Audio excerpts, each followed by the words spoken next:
My husband pleaded for me not to attend his law school graduation. Why this? I questioned. He scoffed. I don't want them to discover you're simply a server. With coldness he stated, I'll say that you are dead. Do not contact me again. I departed weeping. Years later, on his nuptial day, my phone refused to stop ringing.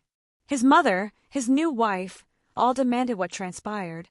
Can you imagine the man you sacrificed everything for, the man you literally bled for, looking you dead in the eye just 2 weeks before his graduation and telling you, don't come.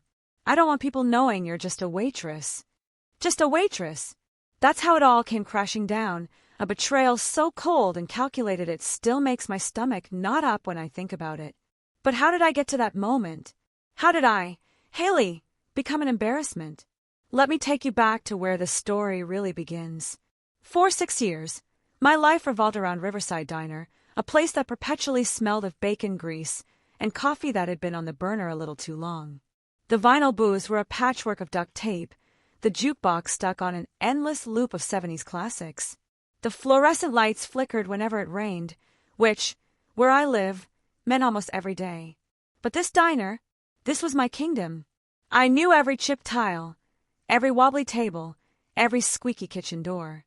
I knew which coffee pot dripped and which one poured true. And more than the place itself, I knew the people. I knew Professor Hicks, who came in at 7:15 sharp for black coffee and 2 sugars, leaving a neatly folded $2 tip in the third booth. I knew the lost university students who'd camp out for hours, debating constitutional law and criminal procedure, their textbooks and laptops spread like empires. They talk about tort reform and appellate briefs, gesturing with highlighters, oblivious to the woman refilling their waters. To them, I was invisible, just part of the furniture, as permanent and unseen as the chipped formica. They never even learned my name, though it was right there on my name tag. My coworkers became my family. Maria, who could spot a bad tipper or a potential problem customer the moment they walked in, taught me to handle rudeness with a smile that never quite reached my eyes.